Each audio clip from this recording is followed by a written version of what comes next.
All right, we have snow falling in Connecticut right now, especially in western Connecticut. We can even see that the snow has changed. Well, I should say the rain has changed back to snow in Danbury. See, for a little while, the last couple of hours, we had some rain in Danbury, but right now the rain-snow line has shifted to the south. It's snowing in Torrington, and even where Doppler is not picking up on any snow, there are some snowflakes in the air in other portions of the state. There you can see a snow-covered Torrington right now. It's been snowing there a good part of the afternoon.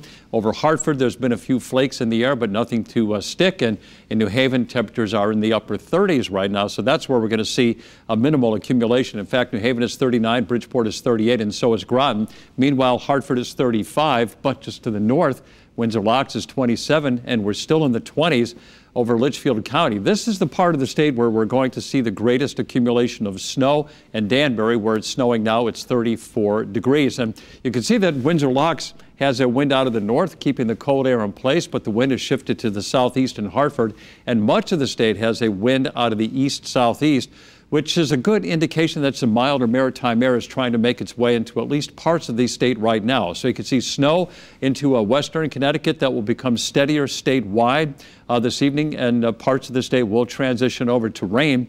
Not a big storm, but it's certainly going to make for some slick travel as we go through tonight. And even though the precipitation will end by morning, there's still going to be some snow-covered roads, and where it does rain, that will turn to some ice. So snow this evening with the rain making its way up to Hartford. So that's midnight. You can still see snow to the west of Hartford. And if it's raining in Hartford at midnight, that's going to change back to snow briefly before things taper down in the pre-dawn hours. So 3 o'clock in the morning, we're still seeing snow in eastern Connecticut. That's gone by midday. And then as we go through midday, we're still quiet. However, as we go through the afternoon, an Arctic front moves through with locally heavy snow squalls that could produce whiteout conditions in parts of the state. And this is coming through right during the evening commute. It could put down a quick coating to an inch of snow. Winds could gust as high as 50 miles an hour with the arrival of that front. And temperatures are going to drop sharply as we go through the late afternoon and evening, and still a few lingering snow showers in the state at around 8 o'clock in the evening. So for tonight anyway, a coating to maybe an inch along the I-95 corridor, an inch or two in Hartford, and to the north of Hartford and to the west, 2 to 4 inches of snow with locally higher amounts up to 6 inches in places like Norfolk and Colebrook. So lows tonight, later tonight, 17 to 24, and your highs for tomorrow across much of the state, 25 to 30.